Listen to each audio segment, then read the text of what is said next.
position of number 4.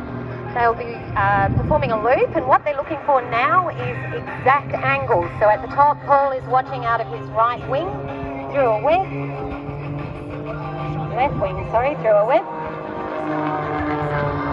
And that way they know exactly where they are in the sky. Exactly. Of course, Paul is flying his aircraft as if his aircraft consisted of all 4. He has to make sure he doesn't go too fast for the other guys. He doesn't go too low, too fast to roll. And the other guys just stay on Paul, as Angela was saying earlier today. And all they're doing is they're watching Paul. Where he goes, they go.